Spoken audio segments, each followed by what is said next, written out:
ಸ್ವಲ್ಪ ಆ ಕೋಟೆಯನ್ನು ಸೂರ್ಯಕಾಂತ ಶಿಲೆಯಿಂದ ನಿರ್ಮಿಸಲಾಗಿತ್ತು. ನಗರವು ಅಪ್ಪಟ ಬಂಗಾರದಂತೆ ಥಳಥಳಿಸುತ್ತಿತ್ತು.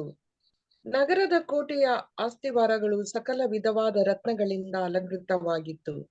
ಮೊದಲನೆಯ ಅಸ್ತಿವಾರವನ್ನು ಸೂರ್ಯಕಾಂತ ಶಿಲೆಯಿಂದಲೂ, ಎರಡನೆಯ ಅಸ್ತಿವಾರವನ್ನು ವೈಡೂರ್ಯದಿಂದಲೂ, ಮೂರನೆಯ ಅಸ್ತಿವಾರವನ್ನು ಪಚ್ಚೆಯಿಂದಲೂ ಮತ್ತು ನಾಲ್ಕನೆಯ ಅಸ್ತಿವಾರವನ್ನು ಪದ್ಮರಾಗದಿಂದಲೂ ಅಲಂಕೃತಗೊಳಿಸಲಾಗಿತ್ತು.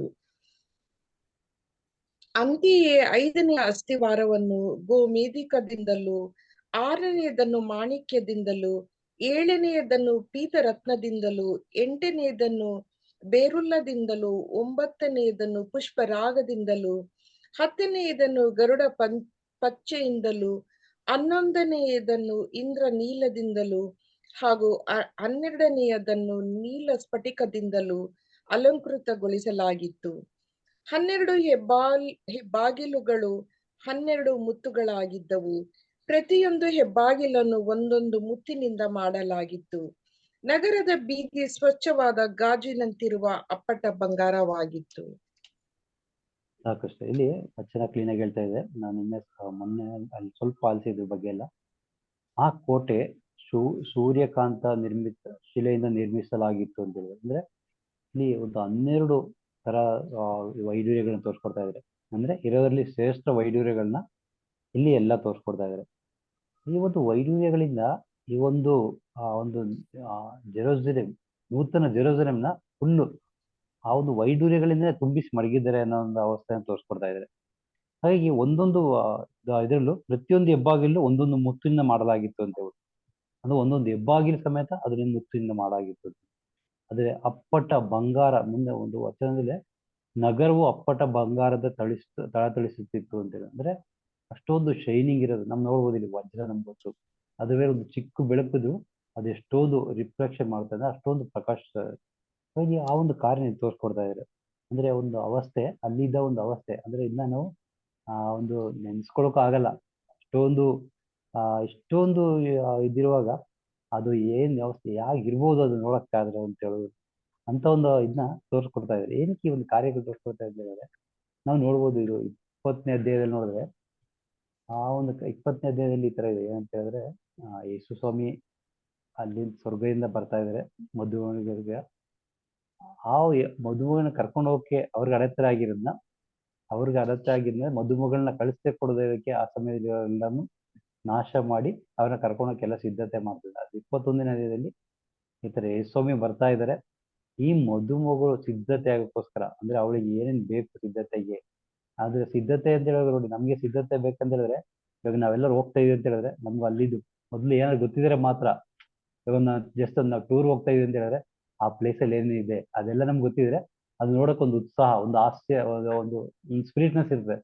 ಆ ಒಂದು ಕಾರ್ಯಗಳನ್ನ ಇಲ್ಲಿ ತೋರ್ಸ್ಕೊಡ್ತಾ ಇದ್ದಾರೆ. ಅಂದ್ರೆ ಯೇಸು ಸ್ವಾಮಿ 2ನೇ ಬರುವಿಕೆ ಬರ್ತಾ ಇದ್ದಾರೆ. ಅವರು ನಮ್ಗಾಗಿ ಎಲ್ಲ ಕಾರ್ಯಗಳಲ್ಲಿ ಸಿದ್ಧ ಮಾಡಿದ್ದಾರೆ. ಇನ್ನು ನಮ್ನ ಬಂದು ಇಲ್ಲಿಂದ ಕರ್ಕೊಂಡೋಗೋ ಒಂದು ಅವಸ್ಥೆಗೆ ನಾವು ಸಿದ್ಧರಾಗಬೇಕು. ಅದಕ್ಕಾಗಿ ಎಲ್ಲ ಕಾರ್ಯಗಳನ್ನ ಮಾಡಕ್ಕೆ ಅವ್ರನ್ನ ಪ್ರೇರೇಪಿಸ್ತಾ ಇದ್ದಾರೆ.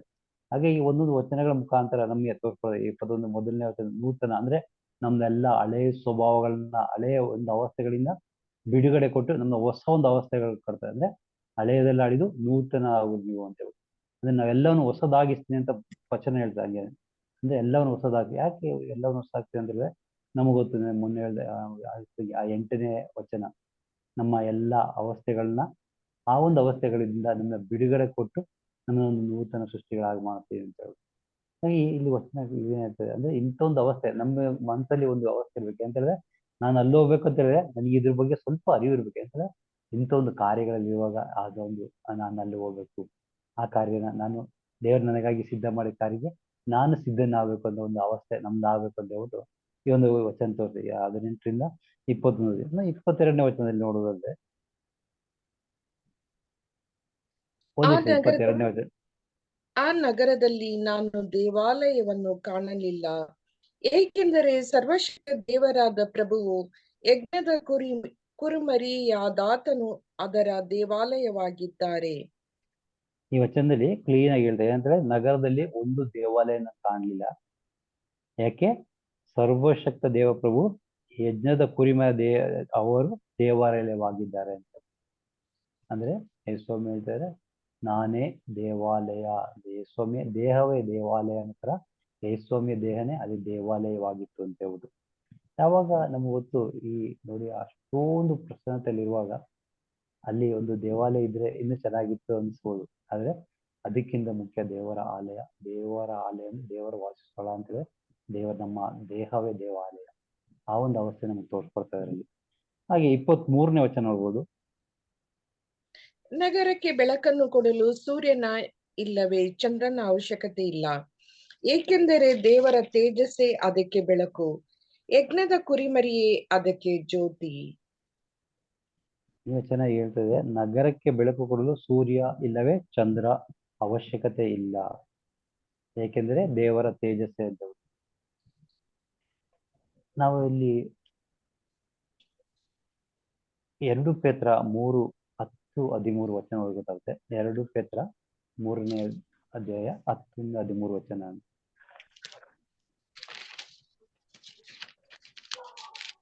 2 ಪೇತ್ರ 3ನೇ ಅಧ್ಯಾಯ 10. ಪ್ರಭುವಿನ ದಿನ ಬಂದೇ ತೀರುವುದು, ಅದು ಕಳ್ಳನಂತೆಯೇ ಬರುವುದು. ಆಗ ಆಕಾಶ ಮಂಡಲವು ಸಿಡಿಲ ಗರ್ಜನೆಯೊಂದಿಗೆ ಅಳಿದು ಹೋಗುವುದು, ಸೂರ್ಯ ಚಂದ್ರ ನಕ್ಷತ್ರ ಗ್ರಹಗಳು ಸುಟ್ಟು ಲಯವಾಗಿ ಹೋಗುವು, ಭೂಮಿಯು ಅದರಲ್ಲಿರುವ ಸಮಸ್ತವು ಉರಿದು ಭಸ್ಮವಾಗುವು. ಇವೆಲ್ಲವೂ ಹೀಗೆ ನಾಶವಾಗಿ ಹೋಗುವುದರಿಂದ ನೀವು ಎಂಥವರಾಗಿ ಜೀವಿಸಬೇಕು, ಪರಿಶುದ್ಧರಾಗಿಯೂ ಭಕ್ತಿ ಪೂರಿತರಾಗಿಯೂ ಬಾಳಬೇಕು.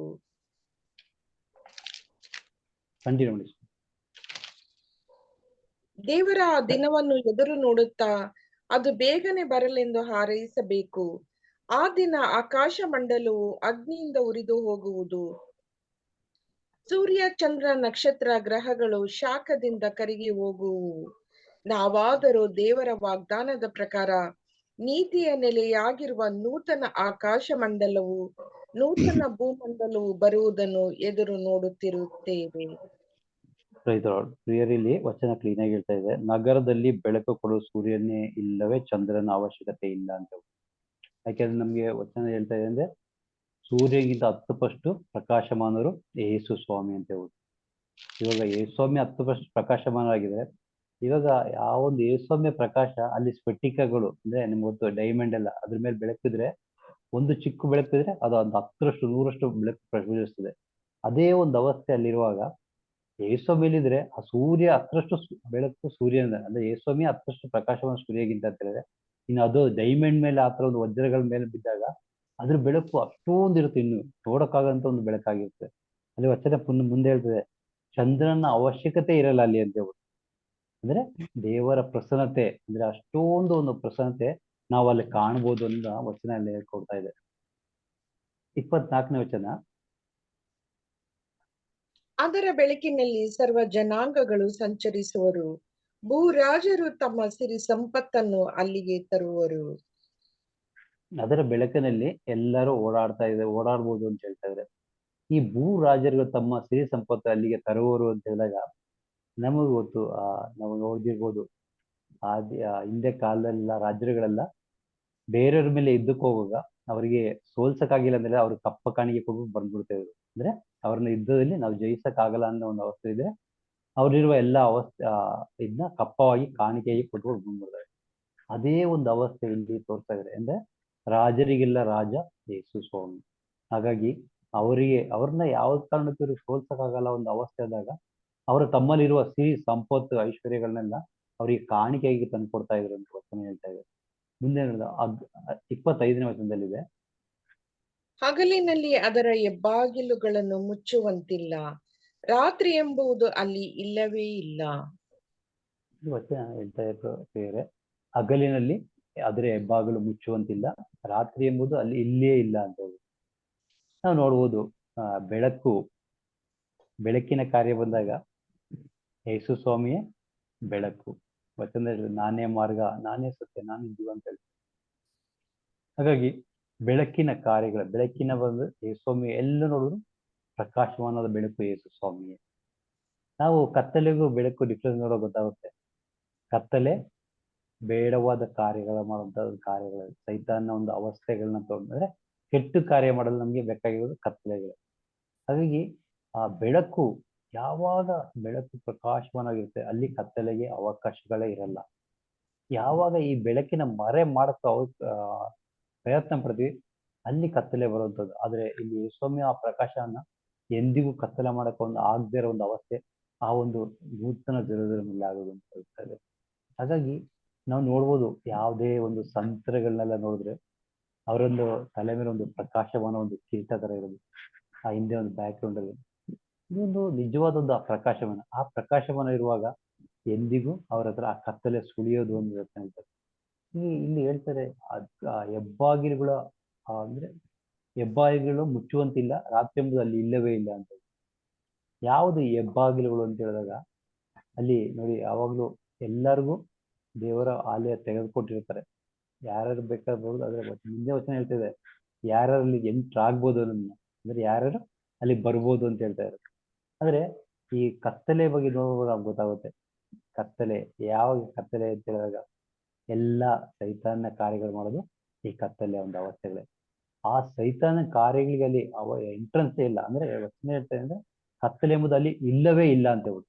ಅಂದ್ರೆ ಆ ಒಂದು ಅವಸ್ಥೆಯಲ್ಲಿ ಅಂದ್ರೆ ಯಾವಾಗ್ಲೂ ಪ್ರಕಾಶಮಾನ ಒಂದು ಅವಸ್ಥೆ, ದೇವರ ಆ ಒಂದು ಪ್ರಸನ್ನತೆ, ಆ ಒಂದು ಅಂದ್ರೆ ಆ ಒಂದು ಇದು ಅವರ ಆ ಒಂದು ಪ್ರಸನ್ನತೆಯಲ್ಲಿ ಕುಳಿತಿರುವಂತ ಒಂದು ಅವಸ್ಥೆಗಳಾಗಿ ಆ ಊರಲ್ಲಿ ಇರ್ತದೆ.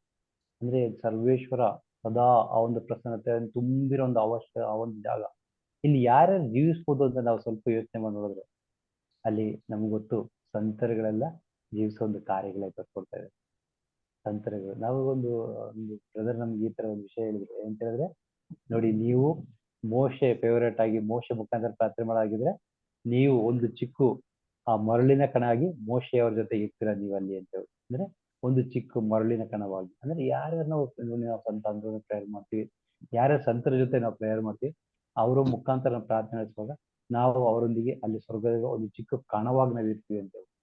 ಇಲ್ಲಿ ವಚನ ಕ್ಲಿಯರ್ ಹೇಳ್ತೀವಿ. ಎಷ್ಟೋ ನಾವು ಎಷ್ಟೊಂದು ಪ್ರಸನ್ನತೆಯಲ್ಲಿ ನಮ್ಮನ್ನ ಇರ್ಸಕ್ಕೆ ಇಷ್ಟಪಡ್ತಾ ಇದ್ದೇವೆ ದೇವರು ಅಂತ ಹೇಳಿ. ಅಂದ್ರೆ ಅವರಿಂದ ಆ ಒಂದು ಸ್ವರ್ಗ ಸಾಮ್ರಾಜ್ಯದಲ್ಲಿ ನಮಗಾಗಿ ಎಲ್ಲವನ್ನು ಸಿದ್ಧ ಮಾಡಿ ನಮ್ಮನ್ನು ಕರೆಯಕ್ಕೆ ಬರ್ತಾ ಇದೆ ಅಂತ 26ನೇ ವಚನ ನೋಡ್ಬೋದು ಇಲ್ಲಿ. ರಾಷ್ಟ್ರಗಳ ಸಿರಿ ಸಂಪತ್ತನ್ನು ಘನ ಮಾನವವನ್ನು ಅಲ್ಲಿಗೆ ತರಲಾಗುವುದು. ಅದೇ ರಾಷ್ಟ್ರಗಳ ಸಿರಿ ಸಂಪತ್ತನ್ನು ಎಲ್ಲವನ್ನು ಅಲ್ಲಿಗೆ ತರಲಾಗುವುದು ಒಂದು ವಚನ ಇದೆ. 27ನೇ ವಚನ ನಾವು ನೋಡೋದಾದ್ರೆ, ಆದರೆ ಅಶುದ್ಧವಾದದ್ದು ಯಾವುದು ಅದನ್ನು ಸೇರಲಾರದು. ಅಂತೆಯೇ ಏಹ ಕೃತ್ಯಗಳನ್ನೆಸಗುವವನು ಅಸತ್ಯವನ್ನು ಆಡುವವನು ಅದನ್ನು ಸೇರಲಾರನು. ಯಜ್ಞದ ಕುರಿಮರಿಯ ಜೀವಬಾಧ್ಯರ ಪಟ್ಟಿಯಲ್ಲಿ ಯಾರ ಹೆಸರುಗಳು ಲಿಖಿತವಾಗಿವೆಯೋ ಅಂತವರು ಮಾತ್ರ ಅದನ್ನು ಪ್ರವೇಶಿಸಬಲ್ಲರು. ಇಲ್ಲಿ ಒಂದು 3 ಕಾರ್ಯ ತೋರಿಸ್ಕೊಳ್ತಾ ಇದ್ದಾರೆ. ಏನಂತ ಹೇಳಿದ್ರೆ, ಒಂದು ಅಶುದ್ಧವಾದುದು, ಎರಡನೇದು ಹೇಯ ಕೃತ್ಯಗಳೆನಿಸುವವರು, ಮೂರನೇದು ಅಸತ್ಯವನ್ನು ಆಡುವುದು ಅಂತ ಹೇಳುವುದು. ಅಂದ್ರೆ ಈ 3 ಕಾರ್ಯಗಳಲ್ಲಿ ತೋರಿಸ್ಕೊಳ್ತಾ ಇದ್ದಾರೆ. ನಾವು ಮಾರ್ಕನ ಶುಭ ಸಂದೇಶದಲ್ಲಿ 7ನೇ ಅಧ್ಯಾಯ 19ನೇ ವಚನ ನೋಡ್ಬೋದು. ಮಾರ್ಕನ ಶುಭ ಸಂದೇಶ 7ನೇ ಅಧ್ಯಾಯ 19ನೇ ವಚನದಲ್ಲಿ,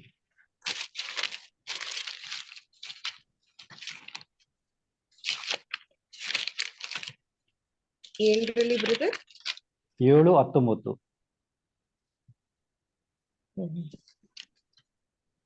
ಹೊರಗಿನಿಂದ ಮನುಷ್ಯನ ಒಳಕ್ಕೆ ಹೋಗುವ ಯಾವುದು ಅವನನ್ನು ಕಲುಷಿತಗೊಳಿಸುವುದಿಲ್ಲ. ಅವನು ತಿಂದದ್ದು ಅವನ ಹೃದಯವನ್ನು ಹೊಕ್ಕದೆ ಹೊಟ್ಟೆಯನ್ನು ಮಾತ್ರ ಸೇರಿ ಬಳಿಕ ದೇಹದಿಂದ ವಿಸರ್ಜಿತವಾಗುತ್ತದೆ. ಹೀಗೆ ಆಹಾರ ಪದಾರ್ಥಗಳು ಯಾವುವು ಅಶುದ್ಧವಲ್ಲವೆಂದು ಯೇಸು ಸೂಚಿಸಿದರು. ಆದರೆ ಮನುಷ್ಯನ ಅಂತರಂಗದಿಂದ ಹೊರಹೊಮ್ಮುವ ಯೋಚನೆಗಳು ಅವನನ್ನು ಕಲುಷಿತಗೊಳಿಸುತ್ತವೆ. ಮಾನವನ ಹೃದಯಾಂತರಾಳದಿಂದ ದುರಾಲೋಚನೆ, ಅನೈತಿಕತೆ, ಕಳ್ಳತನ, ಕೊಲೆ, ವ್ಯಭಿಚಾರ, ಲೋಭ, ಕೆಡುಕುತನ, ಮೋಸ, ಬಂಡತನ, ಅಸೂಯೆ, ಅಪದೂರು, ಅಹಂಕಾರ, ಮೂರ್ಖತನ ಮೊದಲಾದವು ಹೊರಬರುತ್ತವೆ. ಈ ಎಲ್ಲ ಕೇಡುಗಳು ಮಾನವನ ಅಂತರಂಗದಿಂದಲೇ ಉದ್ಭವಿಸಿ ಅವನನ್ನು ಅಶುದ್ಧ ಮಾಡುತ್ತವೆ ಎಂದರು. ಅಲ್ಲಿ ನಮ್ಗೆ ಗೊತ್ತು, ಈ ವಚನ ಹೇಳ್ತೇವೆ ಅಶುದ್ಧವಾದುದು ಯಾವ ಸೇರಲಾರದು ಅಂತ ಹೇಳಿದ್ರೆ, ನಾವು ಈ ಒಂದು ವಚನ ಓದೋ ಗೊತ್ತಾಗುತ್ತೆ. ಮಾನವನ ಅಂತರಂಗ, ದೇವರು ನಮ್ಮ ವಚನ ಹೇಳ್ತೇವೆ, ನಾನು ನಿಮ್ಮ ಅಂತರಂಗ ನೋಡುವಂತ.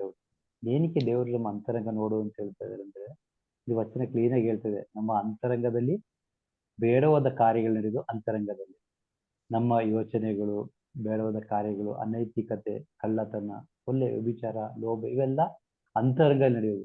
ನಮಗೆ ಮೇಲ್ ನೋಡುವಾಗ ಏನು ಗೊತ್ತಾಗಲ್ಲ, ಆದ್ರೆ ದೇವರು ನಮ್ಮ ಅಂತರಂಗ ಮಾತ್ರ. ಯಾರು ಈ ಅಂತರಂಗದಲ್ಲಿ ಶುದ್ಧತೆ ಹೊಂದ್ತಾರೆ ಅವರೇ ಈ ಒಂದು ಕಾರ್ಯಕ್ಕೆ ಯೋಗ್ಯರನ್ನ ದೇವರ ವಚನಗಳ ಮುಖಾಂತರ ನಮ್ಗೆ ತೋರ್ಸ್ಕೊಡ್ತಾ ಇದ್ದಾರೆ. ನಾವು ಹಂಗೆ ಎಫೆಸರಿಗಂತ ನೋಡ್ಬೋದು, 5ನೇ ಅಧ್ಯಾಯ 4ನೇ ವಚನ ಇದೆ, ಹೊಲಸು ಮಾತುಗಳಿಂದಲೂ ಬರಡು ನುಡಿಗಳಿಂದಲೂ ಹುಚ್ಚುದೆ ಪದಗಳಿಂದ ಯಾವುದು ನಿಮಗೆ ತರವಲ್ಲ ಅಂತಂದ್ರೆ, ಸುಮ್ಮನೆ ಬೇಡವಾದ ಮಾತುಗಳಾಗ್ಲಿ, ಬೇಡವಾದ ನುಡಿಗಳಾಗ್ಲಿ, ಬೇಡವಾದ ಮಾತುಗಳಾಡುವಾಗ ನಮ್ಗೆ ಗೊತ್ತು, ನಮ್ಮನ್ನ ನಾವು ನಷ್ಟ ಮಾಡ್ಕೊತಾ ಇದ್ದೀವಿ. ನಮ್ಮಲ್ಲಿರೋ ಅಭಿಷೇಕನ ನಾವು ನಷ್ಟ ಮಾಡ್ಕೊತಿದ್ವಿ. ನಾವು ಯೆರೆಮೀಯ ವಚನದಲ್ಲಿ ನೋಡ್ಬೋದು, 3:19, ತುಚ್ಛವಂತರದು ಅಮೂಲ್ಯವಾದ ಮಾತನಾಡಿದ್ರೆ ನಿಮ್ಮ ಬಾಯನ್ನು ನನ್ನ ಬಾಯಿ ಅಂತ ಈ ಮಾತನ್ನ ಸರ್ವೇಶ್ ಹೇಳ್ತಾರೆ. ಅಂದ್ರೆ ಬೇಡವಾದ ಕಾರ್ಯಗಳನ್ನ ನಾವು ಯಾವಾಗ್ಲೂ ಮಾತಲ್ಲಿ ನಿಲ್ಲಿಸ್ಬೇಕು. ಯಾಕೆಂದ್ರೆ ಅಮೂಲ್ಯವಾದ ಮಾತನಾಡುವಾಗ ದೇವರು ನಮ್ಮ ಬಾಯಿ ಅಂತ ಇರ್ತಾರೆ ಅಂತ ವಚನಗಳು ಹೇಳ್ತಾರೆ.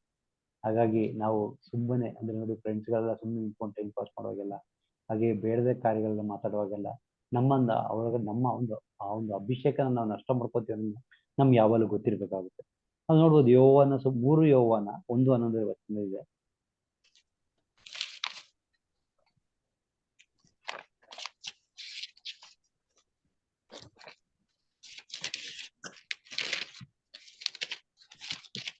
ಯೋವಾನ 1:11. ಪ್ರಿಯನೇ, ನೀನು ಕೆಟ್ಟದ್ದನ್ನು ಅನುಸರಿಸದೆ ಒಳ್ಳೆಯದನ್ನೇ ಅನುಸರಿಸಿ ನಡೆ.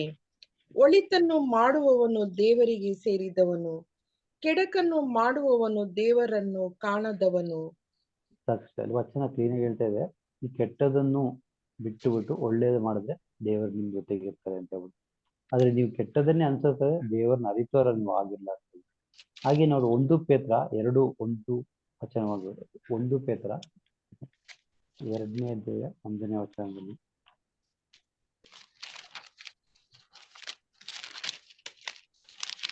ಬ್ರದರ್ 1 ಪೇತ್ರ 2ನೇ ಅಧ್ಯಾಯ 1ನೇ ವಚನದಿಂದ, ಎಲ್ಲ ಕೆಟ್ಟತನವನ್ನು ಬಿಟ್ಟು ಬಿಡಿ, ಸುಳ್ಳಾಡುವುದಾಗಲಿ, ವಂಚಿಸುವುದಾಗಲಿ, ಅಸೂಯೆ ಪಡುವುದಾಗಲಿ, ಪರದೋಷಣೆ ಮಾಡುವುದಾಗಲಿ ನಿಮ್ಮಲ್ಲಿ ಇರಬಾರದು. ಕಂಟಿನ್ಯೂ ಮಾಡಿ. ಹೊಸ ಜನ್ಮ ಪಡೆದ ಶಿಶುಗಳಂತೆ ಶುದ್ಧವಾದ ಆಧ್ಯಾತ್ಮಿಕ ಹಾಲಿಗಾಗಿ ಹಂಬಲಿಸಿರಿ. ಅದನ್ನು ಕುಡಿದು ಬೆಳೆಯುತ್ತಾ ಜೀವೋದ್ಧಾರವನ್ನು ಹೊಂದುವಿರಿ. ಪ್ರಭು ಎಂತ ದಯಾಳು ಎಂಬುದನ್ನು ನೀವು ಅನುಭವದಿಂದ ಅರಿತುಕೊಂಡಿದ್ದೀರಿ. ಸಾಕಷ್ಟು ಇಲ್ಲಿ ವಚನ ಕ್ಲೀನ್ ಆಗಿ ಹೇಳ್ತೇವೆ ಅಂತ ಹೇಳಿದ್ರೆ, ಎಲ್ಲ ಕೆಟ್ಟದನ್ನು ಬಿಟ್ಟು ಹೊಸ ಒಂದು ಶಿಶುಗಳಾಗುವಂತೆ ದೇವರು ನಿಮ್ಮನ್ನ ಕಾಣಕ್ಕೆ ಇಷ್ಟಪಡ್ತಾ ಇದ್ದಾರೆ ಅಂತ ಹೇಳ್ಬೋದು. ನಾವು ನೋಡುದು ವಚನದಲ್ಲಿ 21ನೇ ಅಧ್ಯಾಯದಲ್ಲಿ ಈ ಒಂದು ವಚನ ಕ್ಲೀನ್ ಆಗಿ ಹೇಳ್ತೇವೆ ಅಂತ ಹೇಳಿದ್ರೆ, ಅದರ ಅಶುದ್ಧತೆ ಯಾವುದು ಅದನ್ನು ಸೇರಲಾರು, ಅಂತೆಯೇ ಹೇಯ ಕೃತ್ಯವುದು ಅಸತ್ಯವನ್ನು ಆಡುವವರು ಅದನ್ನು ಸೇರಲಾರನು ಅಂತ ಹೇಳ್ಬೋದು. ಹಾಗಾಗಿ ಈ ಒಂದು ಕಾರ್ಯಗಳಿಗೆ ನಮ್ಮ ಜ್ಞಾಪಿಸ್ಕೊಡ್ತಾ ಇದ್ದಾರೆ. ಈ ಒಂದು ಕಾರ್ಯಗಳನ್ನ ಮಾಡುವಾಗ ನಾವು ಒಂದು ನಿಜವಾದ ಪರಿಶುದ್ಧತೆಯಲ್ಲಿ ಜೀವಿಸಿದ್ರೆ ಮಾತ್ರ ದೇವರು ನಮ್ಮನ್ನ ಕರ್ಕೊಂಡು ಹೋಗುವಾಗ ನಾವು ಸಿದ್ಧರೊಂದಿಗೆ ಅವರೊಂದಿಗೆ ಹೋಗಕ್ಕಾಗೋದು. ನಾವು 1 ಥೆಸಲೋನಿಕ 5:23 ವಚನದಲ್ಲಿ ನಾವು ನೋಡ್ಬೋದು. 1 ಥೆಸಲೋನಿಕ 5ನೇ ಅಧ್ಯಾಯ 23ನೇ ವಚನ,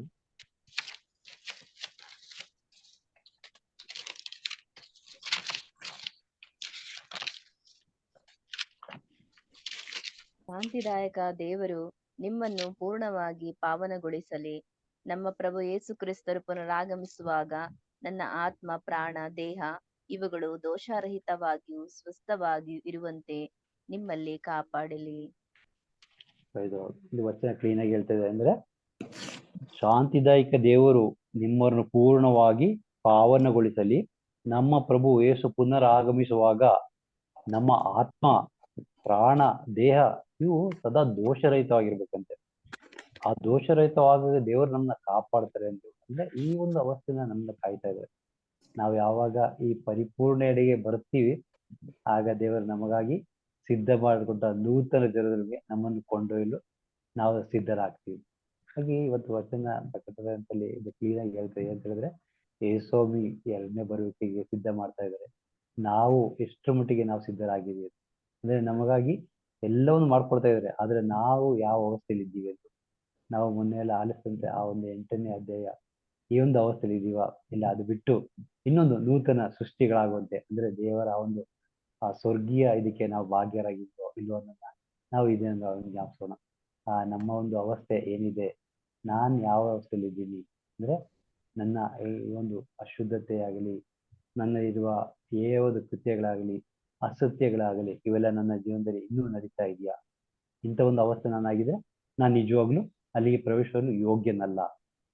ಹಾಗಾಗಿ ಕ್ಲೀನಾಗಿ ಹೇಳ್ತಾ ಇದೆ, ಸ್ವಾಮಿ ಬರುವಾಗ ನಾನು ಪರಿಶುದ್ಧರೊಂದಿಗೆ ಅವರೊಂದಿಗೆ ಜೀವಿಸಲು ಅವ್ರು ನನ್ನ ಕರ್ಕೊಂಡು ಹೋಗ್ಬೇಕು ಅಂತ ಹೇಳಿದ್ರೆ ನಾನು ಈ ಒಂದು ಅವಸ್ಥೆಯಿಂದ ಬಿಟ್ಟು ಬಂದ್ರೆ ಮಾತ್ರ ಅವ್ರು ನನ್ನ ಕರ್ಕೊಂಡು ಒಂದು ಅವಸ್ಥೆ ಆಗಿದೆ.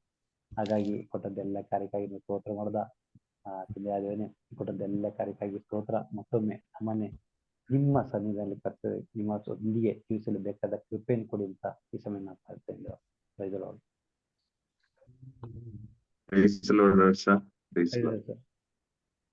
ಬೇರೆ 21ನೇ ಅಧ್ಯಾಯದ ಕೊನೆಯ ಭಾಗದಲ್ಲಿ ಹಡ್ಸನ್ ಅದರ ಪಾಯಿಂಟ್ಸ್ ಆಲ್ಮೋಸ್ಟ್ ಎಲ್ಲ ಕ್ಲಿಯರ್ ಆಗಿ ನಮಗೆ ತಿಳಿಸಿದ್ದಾರೆ. ಸೊ ಇದು ನಮ್ಗೆ ಒಂದು ಹೊಸ ಅರಿವು ನಮ್ಗೆ ಅನಿಸ್ತಾ ಇದೆ. 12 ಹೆಬ್ಬಾಗಿಲುಗಳು ಚಿನ್ನದಿಂದ ಮುತ್ತುಗಳಿಂದ. ಸೊ ನೀವು ಯೋಚನೆ ಮಾಡಿ, ಆ ಸ್ವರ್ಗದ ಒಂದು ಅವಸ್ಥೆ ಸ್ವಲ್ಪ ಇಮ್ಯಾಜಿನ್ ಮಾಡಕ್ಕೇನೆ ನಮ್ಗೆ ಆಗಲ್ಲ. ನಾವಿಲ್ಲಿ ನೋಡುವ ಯಾವ ಒಂದು ಬಿಲ್ಡಿಂಗ್ ಆಗಲಿ, ಒಂದು ವ್ಯವಸ್ಥೆ ಆಗಲಿ, ನಾವು ಅದಕ್ಕೆ ಹೋಲಿಸುವುದಕ್ಕೆ ಸಾಧ್ಯನೇ ಇಲ್ಲ. ನೀವು ನೋಡಿ, ಇಲ್ಲಿ ಟಾರ್ ರೋಡ್ ರೀತಿ ಹೇಳುವಾಗ ಅಲ್ಲಿ ಅಪ್ಪಟ ಚಿನ್ನದ ರೋಡ್ಗಳು, ಎಲ್ಲ ಮುತ್ತುಗಳಿಂದ ಒಂದೊಂದು ಡೋರ್ಗಳು, ಹೆಬ್ಬಾಗಿಲುಗಳು. ಸೊ ಅದ್ರ ಬಗ್ಗೆ ನಮ್ಗೆ ಎಕ್ಸ್ಪ್ಲೈನ್ ಮಾಡಕ್ಕೆ ನಮ್ಗೆ ಗೊತ್ತಾಗಲ್ಲ, ಏನು ಅದು ಆಕ್ಚುಯಲ್ ಚಿನ್ನನ, ಆಕ್ಚುಯಲ್ ಮುತ್ತ ಅಥವಾ ಅತಿ ಪರಿಶುದ್ಧಿ ಇರುವ ಆ ಒಂದು ಅವಸ್ಥೆನ ನಮ್ಗೆ ಗೊತ್ತಿಲ್ಲ ಒಟ್ಟಿನಲ್ಲಿ. ಆದ್ರೆ 22ನೇ ವಾಕ್ಯದಿಂದ ನಾವು ಸ್ವಲ್ಪ ಇದರಲ್ಲಿ ನಾವು ಅರ್ಥ ಮಾಡಲು ಸಾಧ್ಯವಿದೆ. 22ನೇ ವಾಕ್ಯದಲ್ಲಿ ನಾವು ನೋಡ್ತೀವಿ, ಅಲ್ಲಿ ದೇವಾಲಯವೇ ಇರಲಿಲ್ಲ. ಇದರಿಂದ ನಮ್ಗೆ ಏನರ್ಥ ಆಗಿದೆ? ದೇವಾಲಯ ಅಂದ್ರೆ ಏನರ್ಥ? ದೇವರು ವಾಸಿಸುವ ಸ್ಥಳ, ದೇವರೇ, ದೇವಾಲಯನೇ ಯೇಸು ಸ್ವಾಮಿಯವರು ಅಂತ. ಅಂದ್ರೆ ಅಲ್ಲಿ ಪಿತಾ ದೇವರು, ಸುತ ದೇವರು, ಪವಿತ್ರ ಆತ್ಮರು ಬಹಿರಂಗವಾಗಿ ನಾವು ಕಾಣುವ ಒಂದು ಸ್ಥಳ. ಅಂದ್ರೆ ಏನರ್ಥ? ದೇವರಿರುವ ಸ್ಥಳವೇ ದೇವಾಲಯ, ದೇವರಿರುವ ಸ್ಥಳವೇ ದೇವಾಲಯ. ಓಕೆ, ಒಂದು ಸಪ್ರೇಟ್ ಒಂದು ಬಿಲ್ಡಿಂಗ್ ಇರ್ಲಿಲ್ಲ, ಪೂರ್ತಿ ಎಲ್ಲಾ ಕಡೆನೂ ದೇವರಿದ್ದರು. ಬೇರೆ ಈ ಅವಸ್ಥೆ ನಾವು ಭೂಮಿಯಲ್ಲಿ ಜೀವಿಸುವಾಗಲೂ ನಮ್ಮದಾಗಿಸಲು ಸಾಧ್ಯ. ನಮ್ಗೊತ್ತು ದೇವರೆಲ್ಲ ಕಡೆನೂ ಇದ್ದಾರೆ, ನಮ್ಮ ಒಬ್ಬೊಬ್ಬರಲ್ಲೂ ಇದ್ದಾರೆ. 3ನೇ ವಚನದಲ್ಲಿದೆ, ಇಗೋ ದೇವರ ಗುಡಾರ ಮನುಷ್ಯರ ಮಧ್ಯೆ. ದೇವರು ಮನುಷ್ಯರ ಮಧ್ಯೆ. ಇನ್ನು ಸಂತ ಪೌಲನು ಕೊರಿಂಥರಿಗೆ ಬರೆದ ಪತ್ರದಲ್ಲಿ 1 ಕೊರಿಂಥಿ 3:16 ಇದೆ, ದೇವರ ದೇವಾಲಯ, ನೀವು ದೇವರ ಆಲಯ. ಪ್ರಿಯ, ನೀವು ಯೋಚನೆ ಮಾಡಿ, ಈ ಕಾಲಘಟ್ಟದಲ್ಲಿ ಒಂದು ದೇವಾಲಯವನ್ನು ನಾವು ಹೊಸದಾಗಿ ಯಾರು ದೇವಾಲಯ ಕಟ್ಟುವಾಗಲೂ ಎಷ್ಟೊಂದು ಖರ್ಚು ಮಾಡ್ತಾ ಇದ್ದಾರೆ. ಕನಿಷ್ಠ 1-2-3 ಕೋಟಿ ಆದ್ರೂ ಖರ್ಚು ಮಾಡಿ ಅಷ್ಟು. ಹೌದು, ನಮ್ಗೆ ಆರಾಧನೆ ಮಾಡಲು ನಮ್ಗೆ ಬೇಕು. ಆದ್ರೆ ಎಷ್ಟೋ ಬಾರಿ ಅಲ್ಲಿರುವ ದೇವರನ್ನು ನಾವು ಅನುಭವಿಸ್ತಾ ಇದ್ದೀರೋ ಅಥವಾ ಅಲ್ಲಿನ ಬಿಲ್ಡಿಂಗಿನ ಆ ಒಂದು ಭಯಾನಕವಾದ ಆ ಒಂದು ಅವಸ್ಥೆ, ಇನ್ಫ್ರಾಸ್ಟ್ರಕ್ಚರ್ಸ್, ಡಿಸೈನ್ಸ್ ಎಲ್ಲರೂ ನಮ್ಮ ಹೀಗಿರ್ಬೇಕು, ನಮ್ದು ಹೀಗಿರ್ಬೇಕು ಆದ್ರೆ ಅಲ್ಲಿ ದೇವರಿಗೆ ನಾವು ಎಷ್ಟು ಪ್ರಾಮುಖ್ಯತೆ ಕೊಡ್ತಾ ಇದ್ದೀವಿ. ಎಷ್ಟೋ ಕಡೆ ಒಂದೊಂದು ಚರ್ಚಿಗೆ ಹೋಗುವಾಗ ಚರ್ಚಿನ ಬಿಲ್ಡಿಂಗ್, ಚರ್ಚಿನ ಇದು ಯಾರು ಮಾಡಿದ್ದಾರೆ, ಇದು ಹೇಗೆ, ಎಷ್ಟು ಸೂಪರ್, ಅದು ಇದೊಂದೆಲ್ಲ ಹೇಳ್ತೀವಿ. ಬೇಕು, ನಮ್ಗೆ ಆರಾಧನೆಗೆ ಜಾಗ ಬೇಕು. ಆದ್ರೆ ಅದಕ್ಕಿಂತ ಶ್ರೇಷ್ಠವಾಗಿರೋದೇ ದೇವರಿದ್ದಾರ. ದೇವ ಅನುಭವ ನಾವು ಪಡೀತಾ ಇದೀವ. ಹಾಗಾದ್ರೆ ನಾವು ಆಗಿರೋ ಸ್ಥಳಗಳೆಲ್ಲ ದೇವಾಲಯಗಳೇ. ನಿಜವಾಗಿ ದೈವ ಅನುಭವವನ್ನು ಪಡೆಯುವ ಎಲ್ಲಾ ಜಾಗಗಳು ದೇವಾಲಯವೇ.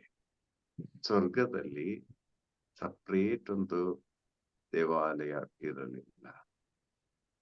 ಓಕೆ, ಕಾರಣ ಎಲ್ಲಾ ದೇವಾಲಯ, ಎಲ್ಲಾ ಕಡೆನೂ ದೇವರ ಪ್ರಸನ್ನತೆ ತುಂಬಿ ತುಳುಕ್ತದೆ.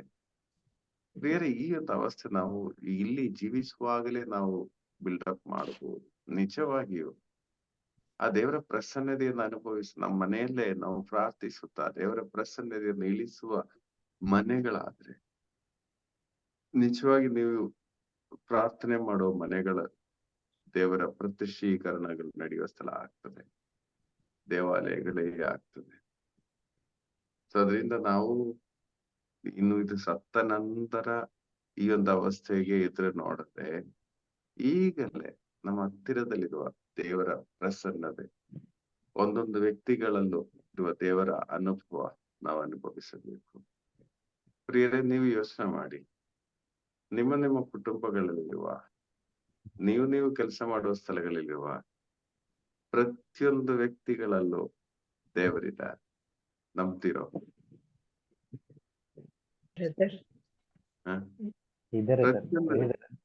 ಪ್ರತಿಯೊಂದು ವ್ಯಕ್ತಿಗಳ ಇಲ್ಲದೇ ಇದ್ರೆ ಸಂತ ಪೌಲನ ಮಾತು, ಆ ವಚನ ದೇವರ ವಚನ ಆಗಲ್ಲ. ಈಗೋ ನೀವು ದೇವರ ಆಲಯವಾಗಿದ್ದೀರಿ.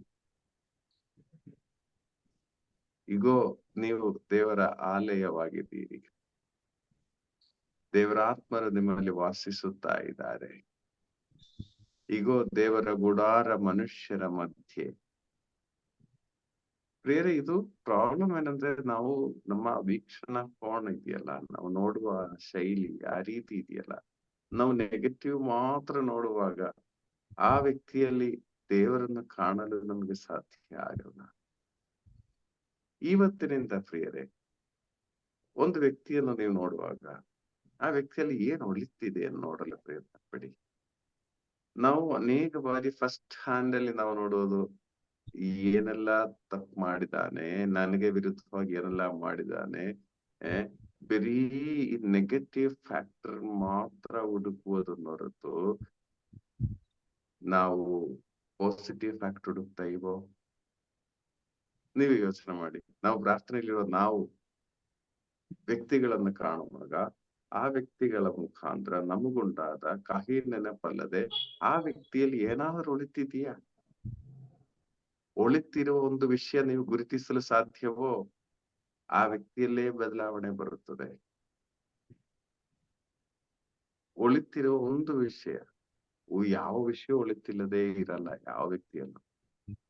ಒಳಿತ ವ್ಯಕ್ತಿಯಲ್ಲಿದ್ರೆ ನೀವು ಅರ್ಥ ಮಾಡಬೇಕು, ದೇವರು ಕಾರ್ಯ ಮಾಡದೆ ಅಲ್ಲಿ ಒಳಿತು ಮಾಡಲು ಸಾಧ್ಯವಿಲ್ಲ. ಆ ವ್ಯಕ್ತಿಯಲ್ಲಿ ದೇವರಿದ್ದಾರೆ. ನಮ್ಗೆ ಗೊತ್ತು, ದೇವರಿಡುವ ಕಡೆ ಸೈತಾನನು ಬರುವ ಸಾಧ್ಯತೆ ಇದೆ. ಸ್ವರ್ಗದಲ್ಲೂ ಸೈತಾನ ಹೋಗಿ ಯೋಬನ ವಿರುದ್ಧವಾಗಿ ಮಾತಾಡಿದರೆ ಸ್ವಲ್ಪ ಅದು ಇರ್ತದೆ. ಆದರೆ ನಾವು ಆ ನೆಗೆಟಿವ್ ಫ್ಯಾಕ್ಟರ್ ಮಾತ್ರ ಕಂಡುಹಿಡಿಯೋದನ್ನ ಹೊರತು, ನೀವೇ ಸ್ವಲ್ಪ ಯೋಚನೆ ಮಾಡಿ. ಇವತ್ತಿನಿಂದ ನಾವು ಇಲ್ಲಿ ಎಷ್ಟು ಜನ ಇದ್ದೀವಿ? ನಾವು 18 ಜನ ಇದ್ದೀವಿ. ನಾವೆಲ್ಲರೂ ಪ್ರಿಯರೇ, ಇವತ್ತಿನಿಂದ ಒಂದೊಂದು ವ್ಯಕ್ತಿಯಲ್ಲಿ ಒಳಿತು ಮಾತ್ರ ನೋಡ್ಲಿಕ್ಕೆ ಪ್ರಯತ್ನ ಪಡಿ. ಇಲ್ಲೇ ನೀವು ದೇವಾಲಯಗಳನ್ನು ಕಾಣಲು ಸಾಧ್ಯ. ನಿಮ್ಮ ಸುತ್ತಮುತ್ತಲೇ ನೀವು ದೇವಾಲಯಗಳನ್ನು ಕಾಣಲು ಸಾಧ್ಯ. ಆದ್ರೆ ನಾವು ಪ್ರಾಕ್ಟಿಕಲ್ ಆಗಿ ಯೋಚನೆ, ಶಶಿಕಲಾ ಸೆಷನ್ ನೀವೇ ಯೋಚನೆ ಮಾಡಿ. ನೀವು ಕಾಣುವ ವ್ಯಕ್ತಿಗಳಲ್ಲಿ ಅವರ ಒಳಿತೇನಾದ್ರು ನೋಡ್ತೀರಾ ಅಥವಾ ಅವರ ಕೆಡುಕು ನೋಡ್ತೀರಾ? ಸಡನ್ ಆಗಿ ಏನ್ ಮನಸ್ಸಿಗೆ ಫ್ಲಾಶ್ ಆಗಿ ಬರುತ್ತದೆ? ಅವ್ರು ಮಾಡಿರೋ ತಪ್ಪು, ಅವರ ನೆಗೆಟಿವ್ ಫ್ಯಾಕ್ಟರ್. ಈಗ ನಿಮ್ಮ ಅಧಿಕಾರಿ ನಿಮ್ಮ ಮನಸ್ಸಿಗೆ ತಂದ್ರೆ, ಅವರು ಒಳಿತು ಯಾವುದೂ ಮಾಡಿಲ್ಲ ಅಂದಿಲ್ಲ, ಆದ್ರೆ ಅದು ಯಾವುದು ನಮ್ ನೆನಪಿನಲ್ಲಿ ಇರಲ್ಲ. ಆದ್ರೆ ಅವರು ಏನೆಲ್ಲ ಕೆಡುಕು ಮಾಡಿದ್ದಾರೆ ಅವರ ಮೈಂಡ್ ಸೆಟ್ ಹೇಗಿದೆ, ನಮ್ಗೆ ಫ್ರೀ ಆಗಿ ನಮ್ಗೆ ಗೊತ್ತಿರುತ್ತೆ ಇವ್ರು ಇದೇ ಮಾಡುದು, ಇದು ಹೀಗೇನೆ ಇರೋದು, ಇದೇ ಮಾತಾಡೋದು. ಅದ್ ಬಿಟ್ಟು ಪ್ರಿಯರೇ ಇವತ್ತಿನಿಂದ ಈ ಸೈಡ್ ಒಂದ್ ಸ್ವಲ್ಪ ಯೋಚನೆ ಮಾಡಿ ನೋಡಿ. ಆಗ ಅವರಲ್ಲಿ ದೇವರನ್ನು ಕಾಣಲು ಸಾಧ್ಯ. ಕೆಲವರು ಅದಕ್ಕೆ ಅದಕ್ಕೆ ನಾವು ಯೇಸುವಿನ ನೋಟದಿಂದ ನೋಡ್ಬೇಕು, ಅಲ್ವೇ ಆಗಲ್ಲ. ಯೇಸುವಿನ ಒಂದು ಕಣ್ಣಿಂದೇ ನೋಡ್ಬೇಕದು. ನಮ್ಮ ದೃಷ್ಟಿಯಲ್ಲಿ ನೋಡುವಾಗ್ಲೇ ಮಾತ್ರ ಎಲ್ಲ ಅಲ್ಲ. ಯೇಸು ಸ್ವಾಮಿ ನೋಡುವಾಗಲೂ ಅದೇ ನೋಡುವುದು. ಈಗ ನಮ್ಮನ್ನು ನೋಡುವಾಗ ನೀವು ಯೋಚನೆ ಮಾಡಿ, ನಮ್ಮನ್ನು ನೋಡುವಾಗ ಮಾತ್ರ ನಾವು ಒಳಿತುಗಳು ನೋಡ್ತೀವಿ. ನಮ್ಮಲ್ಲಿರುವ ಏನಾದ್ರೂ ಕೆಡುಕು ನಾವು ನೋಡ್ತೀವಾ? ನೋಡಲ್ಲ. ನಾವೆಲ್ಲ ಒಳ್ಳೆಯವರಿದ್ದೀವಿ ಬ್ರದರ್. ನಮ್ ಕಡೆ ನೋಡುವಾಗ ಮಾತ್ರ ನಾವು ಒಳಿತುಗಳು ಮಾತ್ರ ನೋಡ್ತೀವಿ. ನಾವೇನೋ ದೇವರ ಆಲಯ ಆಗಿದ್ದೀರಿ, ನಾವು ಓಕೆ ಭಯಂಕರ. ನಮ್ಮ ಪಕ್ಕದಲ್ಲಿರುವ ವ್ಯಕ್ತಿಗಳನ್ನು ನೋಡುವಾಗ ಪ್ರಿಯರೇ, ಆ ಒಳಿತು ನೋಡುವ ಕೃಪೆ ಇರುವವರಿಗಾಗಿ ಸ್ತೋತ್ರ ಸಲ್ಲಿಸಬೇಕು. ನಮ್ಮಲ್ಲಿ ನೋಡುವಾಗ ಯಾರಾದ್ರೂ ಕೆಡುಕಿದೆಯಾ ಎಂದು ಕಂಡುಹಿಡಿಯುವ ಸ್ವಭಾವ ಇರುವವರಿಗಾಗಿ ಸ್ತೋತ್ರ ಸಲ್ಲಿಸಬೇಕು. ಯಾಕಂದ್ರೆ ನಮ್ಮಲ್ಲಿ ನೋಡುವಾಗ ಕೆಡುಕಿದೆಯಾ ಎಂದು ಕಂಡುಹಿಡಿಯವರಾಗಿದ್ದಾರೆ ಪಾರಮಾರ್ಥಿಕವಾಗಿ ಬಡವರು, ಆತ್ಮದಲ್ಲಿ ಬಡವರು, ಅವರು ತಿದ್ದಲು ಸಾಧ್ಯ. ಪ್ರಿಯರೇ, ನಮ್ಗೆ ನಮ್ಮ ವಿಷನ್ ಉಲ್ಟಾ ಆಗಿದೆ. ಈ ಕಡೆ ನೋಡುವಾಗ, ನಮ್ಮಲ್ಲಿಗೆ ನೋಡುವಾಗ ನಾವು ಒಳಿತು ಮಾತ್ರ ನೋಡ್ತೀವಿ. ನಮ್ಮಲ್ಲಿ ನೋಡುವಾಗ ಕೆಡುಕು ನೋಡುವುದೇನಂದ್ ಗೊತ್ತಾ? ನಾವು ಕನ್ನಡಿಯಲ್ಲಿ ನೋಡುವಾಗ ನನ್ ಹೇರ್ ಸ್ಟೈಲ್ ಯಾಕೆ ಈ ರೀತಿ ಆಗಿದೆಯಲ್ಲ, ಎಷ್ಟೇ ಟ್ರೈ ಮಾಡಿದ್ರು ಅವರ ಹಾಗೆ ಆಗ್ತಾ ಇಲ್ಲಲ್ಲ, ಈ ತರ ನಮ್ ಮುಖ ಹಾಗೆ ಈ ಕಡೆ ಇದೆಯಲ್ಲ, ನಮ್ ಕಲರ್ ಆಗಿ ಈ ತರ ಇದೆಯಲ್ಲ, ಈ ಒಂದು ನೆಗೆಟಿವ್ ಫ್ಯಾಕ್ಟರ್ ಅಲ್ಲದೆ ನನ್ನ ಸ್ವಭಾವದ ನೆಗೆಟಿವ್ ಫ್ಯಾಕ್ಟರ್ ನಾವು ಕಂಡುಹಿಡಿದೀವ? ಇಲ್ಲ. ನಾವೆಲ್ಲ ಪರ್ಫೆಕ್ಟ್ ಆಗಿದ್ವಿ. ಇದು ಮಾಡಿದ್ರು ಅದಕ್ಕೊಂದು ಜಸ್ಟಿಫಿಕೇಶನ್ ಇರ್ತದೆ. ನಾನು ಯಾಕಿದ್ ಮಾಡಿದೆ, ಇದರಿಂದ ಮಾಡಿದೆ ಅಲ್ವಾ? ಇದಿಲ್ದೆ ಇದ್ರೆ ನಾನು ಈ ತರ ಮಾಡ್ತಾ ಇರ್ಲಿಲ್ಲ. ನಾವು ತಪ್ಪು ಮಾಡಿದ್ರು ನಮ್ಗೆ ಜಸ್ಟಿಫಿಕೇಶನ್ ಇರ್ತದೆ. ಪ್ರಿಯರೇ, ಇದು ನಮ್ಮ ಈಗಿನ ನೋಟ. ಅದರಿಂದ ಏನಾಗಿದೆ, ನಮ್ಮಲ್ಲಿ ಮಾತ್ರ ಏನೋ ಸ್ವಲ್ಪ ದೇವರ ಅನುಭವ ಕಾಣಲು ಸಾಧ್ಯ. ಹೊರಗಡೆ ಇರುವ ಒಂದು ವ್ಯಕ್ತಿಯಲ್ಲೂ, ಪ್ರಿಯರೇ ನಿಜವಾಗಿ ಹೇಳ್ತೀನಿ, ಎಷ್ಟೇ ಹೀನ ವ್ಯಕ್ತಿ ಎಂಬ ರೀತಿಯಲ್ಲಿ ನಾವು ನೋಡುವುದಾದ್ರೂ ಅವನಲ್ಲೂ ಇರುತ್ತದೆ ಒಂದು ಒಳಿತು. ಎಲ್ಲಾದ್ರೊಂದು ವಲಯದಲ್ಲಿ ಒಂದು ಒಳಿತಿರ್ತದೆ. ಪ್ರಾಬ್ಲಮ್ ಏನಂದ್ರೆ ಆ ಒಳಿತು ಯಾರು ಕಂಡುಹಿಡಿಯುತ್ತಾ ಇಲ್ಲ. ಅದರಿಂದ ಏನಾಗ್ತದೆ, ಅವನ ಆ ಅವಸ್ಥೆ ಆಗ್ತಾ ಇದ್ದಾರೆ. ನಾವು ಒಳಿತು ಕಂಡುಹಿಡಿದು ಈಗಲೇ ಈ ಭೂಮಿಯಲ್ಲಿ ಜೀವಿಸುವಾಗಲೇ ಇದು ನಮ್ಗೆ ಇರ್ಬೇಕು. ಇಲ್ದೇ ಸ್ವರ್ಗಕ್ಕೆ ಹೋಗುವಾಗ ನಮ್ಗೆ ಕಷ್ಟ ಆಗ್ತದೆ. ಅವ್ರದ್ದು ಯಾವ್ದು ನೆಗೆಟಿವ್ ಕಾಣದೆ ನಮ್ಗೆ ಬೇಜಾರಾಗ್ತದೆ. ಯಾಕಂದ್ರೆ ನಾವು ನೋಡೋದೆಲ್ಲ ನೆಗೆಟಿವ್ ತಾನೆ. ಆ ಕಡೆ ಈ ಕಡೆ ನೋಡುವಾಗ ನೆಗೆಟಿವ್ ಏನ್ ನೋಡಕ್ ಆಗದೆ ಇರುವಾಗ ನಮ್ಗೆ ಸಂತೋಷ ಸಿಕ್ಕಲ್ಲ. ಈಗಲೇ ನಾವು ಪಾಸಿಟಿವ್ ಇತರರಲ್ಲಿರುವ ಒಳಿತು ಕಂಡುಹಿಡಿಯಲು ಪ್ರಯತ್ನ ಪಡೋಣ.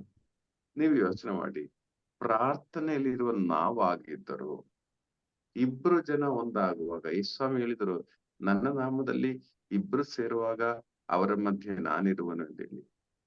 ಆದ್ರೆ ನನ್ಗೆ ಅನ್ಸೋದು, ಯೇಸುವಿನ ನಾಮದಲ್ಲಾದರೂ ಪ್ರೇಯರ್ ಮಾಡೋ ಇಬ್ರು ಸೇರುವಾಗ ಅವ್ರ ಏನ್ ಮಾತಾಡ್ತಾರೆ? ಸ್ವಲ್ಪ ಯೋಚನೆ ಮಾತಾಡ್ತಾರೆ. ಈ ಯೇಸುವಿನ ಬಗ್ಗೆ ಮಾತ್ರ ಮಾತಾಡಲ್ಲ, ಬೇರೆ ವಿಷಯಗಳು. ಫಾದರ್ಸ್ ಗಳಿಗೆ ಟ್ರಾನ್ಸ್ಫರ್ ಆಗಿತ್ತಂತೆ, ಅವರಲ್ಲಿಗೆ ಅಥವಾ ಇಲ್ಲಿಗೆ, ಅಥವಾ ಈ ವ್ಯಕ್ತಿ ಹೀಗಂತೆ, ಆ ಲೀಡರ್ ಆಗ ಮಾಡಿದ್ದಾರೆ.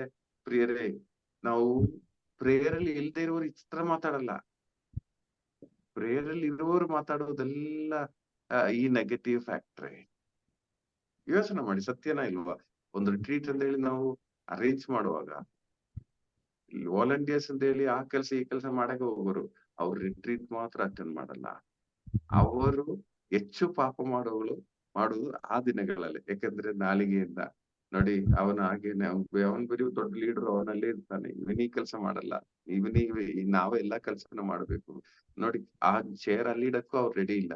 ಈ ರೀತಿ ನಮ್ಮ ಮಾತುಗಳೆಲ್ಲ ನೆಗೆಟಿವ್ ಫ್ಯಾಕ್ಟ್ರಿ ಆಗುತ್ತೆ. ನಾನೇ ಎಲ್ಲ ದುಡಿಬೇಕು, ನನ್ಗೇನ್ ಇದೆಲ್ಲ, ನಾನು ಹೋಗ್ತೀನಿ. ಈ ರೀತಿ ಚರ್ಚೆಗಳು ಜಾಸ್ತಿ ಮಾಡುವರು ಪ್ರಾರ್ಥನೆ ಮಾಡೋ ವ್ಯಕ್ತಿಗಳೇ. ಪ್ರಿಯರೇ, ನಾವು ಇದು ಬದಲಾಯಿಸಬೇಕು. ನಾವು ಆ ಒಂದು ಕನ್ನಡಿಯನ್ನು ಉಲ್ಟಾ ಮಾಡಬೇಕು. ನಮ್ಮನ್ನು ನೋಡುವ ಕನ್ನಡಿ ಇತರರನ್ನು ನೋಡುವ ಕಡೆಗೆ ತಿರುಗಿಸಿ, ಇತರರನ್ನು ನೋಡುವ ಕನ್ನಡಿ ನಮ್ ಕಡೆಗೆ ತಿರುಗಿಸುವ ಆ ಒಂದು ಕಾರ್ಯ ನಮ್ಮ ಒಬ್ಬೊಬ್ಬರಲ್ಲೂ ನಡೆಯಬೇಕು. ಮಕ್ಕಳಾಗಲಿ, ಅತ್ತೆ ಸೊಸೆ ಆಗಲಿ, ಪ್ರಿಯರಿ, ಎಲ್ಲರಲ್ಲೂ ಈ ಪ್ರಾಬ್ಲಮ್ ಇದೆ. ಅತ್ತೆಯನ್ನು ನೋಡುವಾಗ ನಮ್ಮ ಹಳೆ ಎಕ್ಸ್ಪೀರಿಯನ್ಸ್ ಇಟ್ಕೊಂಡು, ನೋಡಿ ನನ್ ಮುಖಕ್ಕೇನೆ ನನ್ ಕಾರ್ಯ ಬರುವಾಗ ಈ ತರ ಮಾತಾಡ್ತಾರೆ, ಅವರ ಕಾರ್ಯ ಬರುವಾಗ ಆ ತರ ಮಾತಾಡ್ತಾರೆ. ಇದೆಲ್ಲ ಪ್ರಿಯರೇ, ಪ್ರಾರ್ಥನೆಯಲ್ಲಿರುವ ನಾವು ಅಂತಹ ಚಿಂತನೆ ಬರಬಾರ್ದು. ನನ್ನ ಅತ್ತೆಯಲ್ಲಿರುವ ಒಂದು 10 ಗುಣ ನಾವು ಕಂಡುಹಿಡಿಯಕ್ಕಾಗುತ್ತ? ಯೋಚನೆ ಮಾಡಿ. ಅತ್ತೆಯಲ್ಲಿರುವ ಒಂದು 10 ಗುಣ ಕಂಡುಹಿಡಿಯಲು ಸಾಧ್ಯ? 10 ಒಂದು ಗುಣನೂ ಇಲ್ಲ ಬ್ರದರ್ ಅಂತ ಹೇಳುವುದು.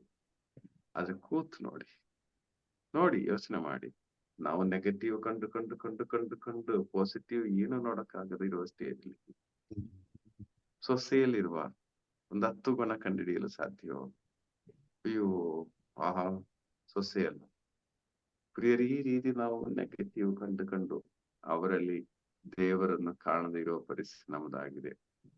ನಾನು ಈ ಟಾಪಿಕ್ ಈಚೆ ಬರ್ತಾ ಇದೆಯೋ ಗೊತ್ತಿಲ್ಲ, ಆದರೆ ನಮ್ ಜೀವನದಲ್ಲಿ ಬದಲಾವಣೆ ಆಗ್ಬೇಕಾದ್ರೆ ಆ ಸ್ವರ್ಗದ ಒಂದು ಮಿನಿಯೇಚರ್ ಆಗಿರುವ ಈ ಭೂಮಿಯಲ್ಲಿ ಇತರರಲ್ಲಿ ದೇವರನ್ನು ಕಾಣಬೇಕು. ಇವತ್ತಿಂದ ನಾವು ಪ್ರಯತ್ನ ಪಟ್ಟು ನೋಡಿ. ಇತರರಲ್ಲಿ ದೇವರನ್ನು ಕಾಣುವಾಗ ಇಲ್ಲಿಲ್ಲೇ ದೇವಾಲಯ. ಪ್ರಿಯರೇ, ನಿಮ್ಮ ದುಃಖಗಳು ನಿಜವಾಗಿ ಸಂತೋಷವಾಗ್ತದೆ. ನೀವು ಕಾಣುವೆಡೆ ಎಲ್ಲ ನೀವು ದೇವರನ್ನು ನೋಡಲು ಸಾಧ್ಯ. ಸ್ವರ್ಗದ ಅನುಭವ ಭೂಮಿಯಲ್ಲೇ ಅನುಭವಿಸಲು ಸಾಧ್ಯ. ಇದಕ್ಕೆ ಅವರೆಲ್ಲ ಒಳ್ಳೆಯವರಾಗಬೇಕಾಗಿರೋದು. ಯಾರು ಒಳ್ಳೆಯವರಾಗ್ಬೇಕು? ನಾವು ಒಳ್ಳೆಯವರಾಗ್ಬೇಕು. ನಮ್ಮ ನೋಟ ಒಳ್ಳೆಯದಾಗ್ಬೇಕು. ನಮ್ಮ ನೋಟ ಒಳ್ಳೆಯದಾಗುವಾಗ ಈ ಭೂಮಿಯಲ್ಲೇ ಸ್ವರ್ಗವು ಕಾಣಲು ಸಾಧ್ಯ. ನೋಡಿ, ಏನು ಗೊತ್ತಿಲ್ಲದೆ ಇರುವ ವ್ಯಕ್ತಿಗಳು ನೋಡಿ, ಈಗ ಈ ವ್ಯಕ್ತಿಯನ್ನು ಕುರಿತು ಮಾತಾಡುವಾಗ, ಮುಖ್ಯಮಂತ್ರಿಯನ್ನು ಕುರಿತು ಮಾತನಾಡುವಾಗ ನಮ್ಗೇನು ಗೊತ್ತಿರಲ್ಲ. ಏನೋ ನ್ಯೂಸ್ ಪೇಪರ್ ಏನೋ ವಿಷಯ ಇರುತ್ತದೆ, ಅದನ್ನ ಇಟ್ಕೊಂಡು ಆ ವ್ಯಕ್ತಿ ಹಾಗೆ ಹೀಗೆ, ನನ್ನಲ್ಲಿ ಈ ತರ ಮಾತುಗಳೇ ನಮ್ಮ ಬಾಯಿಂದ ಬರಬಾರದು. ಪ್ರಿಯರೇ, ನಾವು ನೇರವಾಗಿ ನೋಡುವ ಕಾರ್ಯಗಳೇ ಕೆಲವೊಮ್ಮೆ ಕರೆಕ್ಟ್ ಆಗಿರಲ್ಲ. ಹಾಗಾದ್ರೆ ನ್ಯೂಸ್ ಪೇಪರ್ ಅಲ್ಲಿ ಬಂದಿರುವುದು, ಅಲ್ಲಿಂದ ಬಂದಿರುವುದು ಹೇಗೆ ಕರೆಕ್ಟ್ ಆಗ್ಬೇಕಂತ ಗ್ಯಾರಂಟಿ ಇದೆ?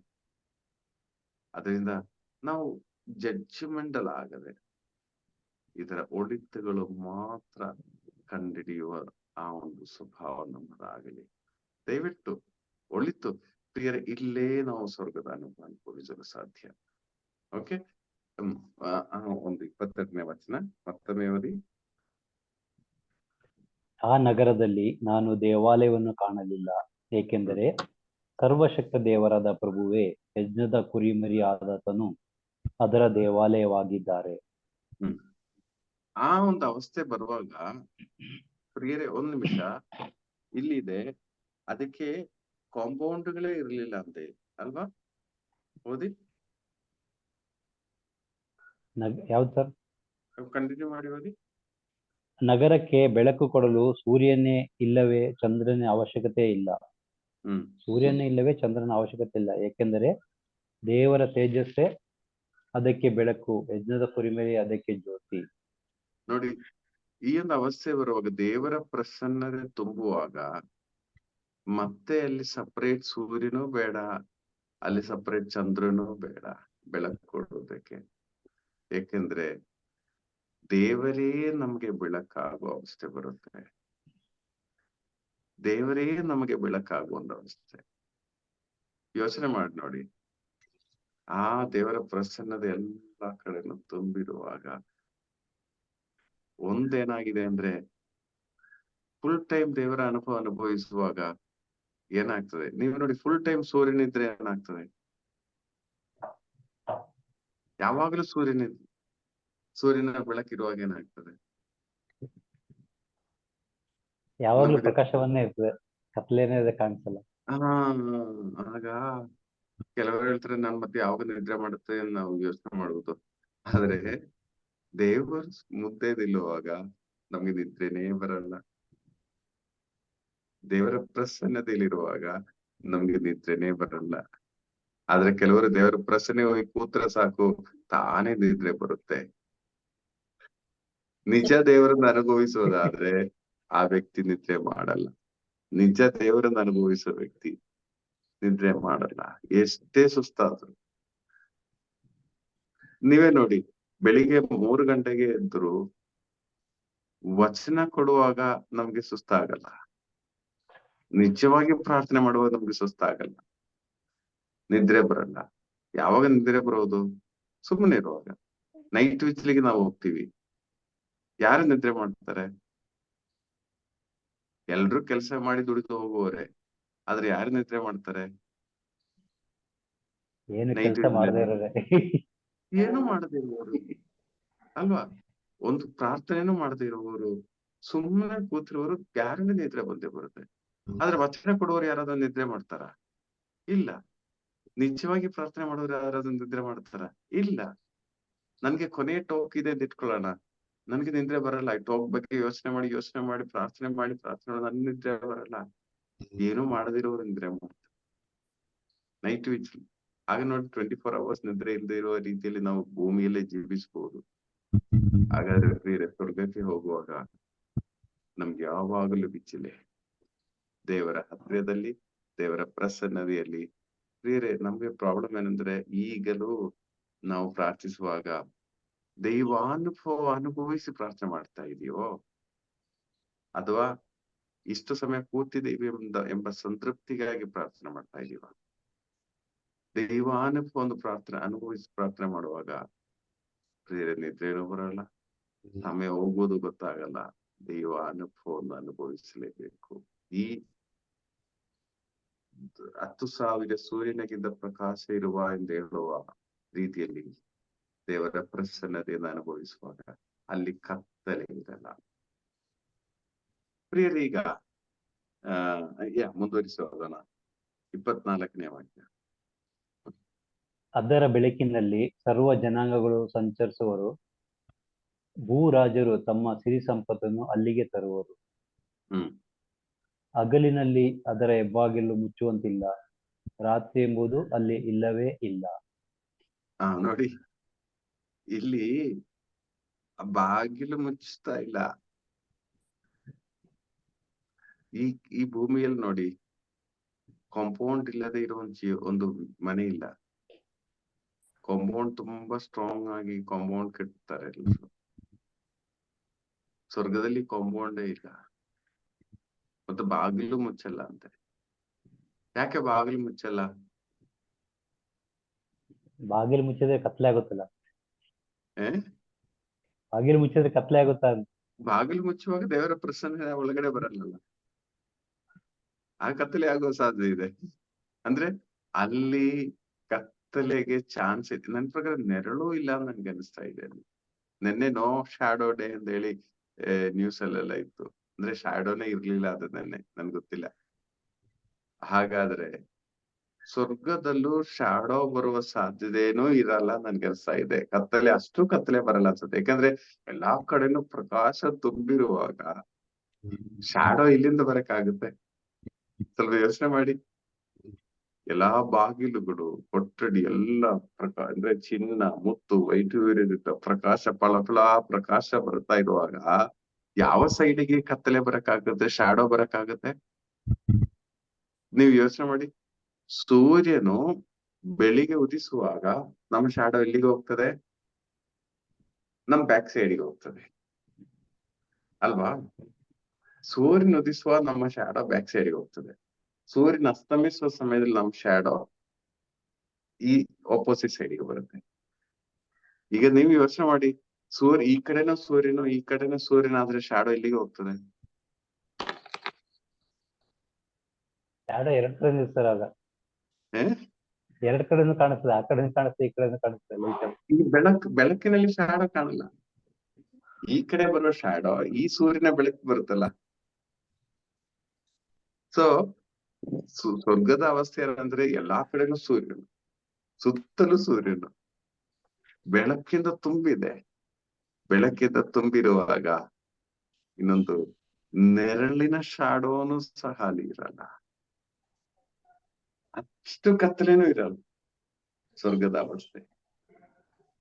ಸೊ ಪ್ರಿಯರೇ, ನಾವು ಈ ಈ ಒಂದು ಸ್ವರ್ಗದ ಅನುಭವ ಅನುಭವಿಸಬೇಕಾದವರು ಭೂಮಿಯಲ್ಲಿ. ಆದ್ರೆ ಈ ಅನುಭವ ನಾವು ಅನುಭವಿಸ್ತಾ ಇದೀವ? ಇನ್ನೊಂದು ಪಾಯಿಂಟ್ ಇದೆ, 25ನೇ ವಾಕ್ಯ. ಹಗಲಿನಲ್ಲಿ ಅದರ ಬಾಗಿಲುಗಳನ್ನು ಮುಚ್ಚುವಂತಿಲ್ಲ, ರಾತ್ರಿ ಎಂಬುದು ಅಲ್ಲಿ ಇಲ್ಲವೇ ಇಲ್ಲ.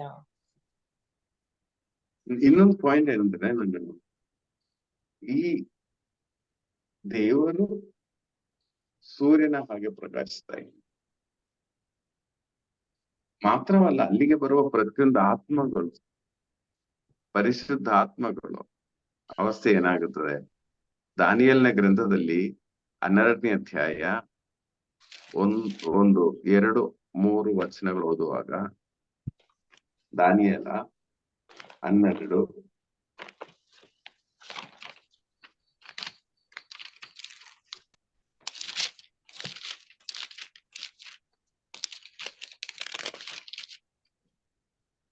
ಆ ಕಾಲದಲ್ಲಿ ನಿನ್ನ ಜನರ ಪಕ್ಷ ವಹಿಸುವ ಮಹಾದೂತನಾದ ಮಿಕಾಯೇಲನು ಕಾಣಿಸಿಕೊಳ್ಳುವನು.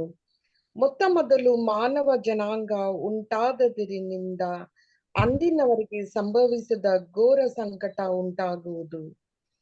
ಆಗ ನಿನ್ನ ಜನರಲ್ಲಿ ಯಾರ ಯಾರ ಹೆಸರುಗಳು ಜೀವಬಾಧ್ಯರ ಪಟ್ಟಿಯಲ್ಲಿ ಇರುವುದೋ ಅವರೆಲ್ಲರೂ ಜೀವೋದ್ಧಾರವನ್ನು ಪಡೆಯುವರು. ಯಾವ ಯಾವ ಹೆಸರುಗಳು ಜೀವಬಾಧಿತರ ಪಟ್ಟಿಯಲ್ಲಿದೆಯೋ ಅವರೆಲ್ಲರ ಜೀವೋದ್ಧಾರವನ್ನು ಪಡೆಯುವರು. ಮುಂದುವರಿಸಿ. ಸತ್ತು ಧೂಳಿ ಮಣ್ಣಿನಲ್ಲಿ ದೀರ್ಘ ನಿದ್ರೆ ಮಾಡುತ್ತಿರುವ ಅನೇಕರು ಏಳುವರು. ಎಚ್ಚೆತ್ತವರಲ್ಲಿ ಕೆಲವರು ನಿತ್ಯ ಜೀವವನ್ನು ಅನುಭವಿಸುವರು, ಕೆಲವರು ನಿತ್ಯ ಜೀವಕ್ಕಾಗಿ ಹೋಗುವರು, ಇನ್ನು ಕೆಲವರು ತಿರಸ್ಕೃತರಾಗಿ ನಿತ್ಯ ನಿಂದನೆಗೆ ಗುರಿಯಾಗುವರು. ಕೆಲವರು ತಿರಸ್ಕೃತರಾಗುವರು. ಜೀವಬಾಧಿತರ ಪಟ್ಟಿಯಲ್ಲಿ ಇಲ್ಲದೆ ಇದ್ರೆ ಕೆಲವರು ತಿರಸ್ಕೃತರಾಗುವರು. ಕೆಲವೊಮ್ಮೆ ನಮ್ದೊಂದು ಭಾವನೆ ಇದೆ, ನಾವೆಲ್ಲ ಏನೇನು ಹೇಗೆ ಜೀವಿಸಿದ್ರು ನಾವು ಸ್ವರ್ಗಕ್ಕೆ ಹೋಗೋದು ಒಂದು ಭಾವನೆ ಇದೆ. ಆದ್ರೆ ನಾವು ಯಾವ ಆ ಪಟ್ಟಿಯಲ್ಲಿ ಇದೆಯೋ ಎಂಬುದು ಮುಖ್ಯವಾದ ಒಂದು ಕಾರ್ಯ ಆಗಿದೆ. ಓಕೆ, ಇನ್ನು ಮುಂದುವರಿಸುತ್ತೆ. ಬುದ್ಧಿವಂತರು ತೇಜೋಮಯವಾದ ಆಕಾಶ ಮಂಡಲದಂತೆ ಪ್ರಕಾಶಿಸುವರು. ಬುದ್ಧಿವಂತರು ಅಂದ್ರೆ ಅರ್ಥ ಏನು? ಯಾರು ಬುದ್ಧಿವಂತರು? ಶಶಿಕಲಾ ಸಿಸ್ಟರ್.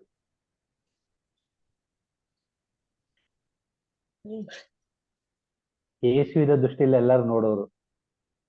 ಬುದ್ಧಿವಂತರು ಅಂದ್ರೆ ಈ ಸತ್ಯವನ್ನು ತಿಳಿದು ನಾನು ಆ ಜೀವಬಾಧಿತರ ಪಟ್ಟಿಯಲ್ಲಿ ಬರಲೇಬೇಕು ಎಂಬ ರೀತಿಯಲ್ಲಿ ತಿಳಿದು ಅದರ ಪ್ರಕಾರ ಜೀವಿಸಿ ಅವರ ಹೆಸರು ಆ ಪಟ್ಟಿಯಲ್ಲಿ ಬರೆಸುವವರಾಗಿದ್ದಾರೆ ನಿಜವಾಗಿ ಬುದ್ಧಿವಂತರು.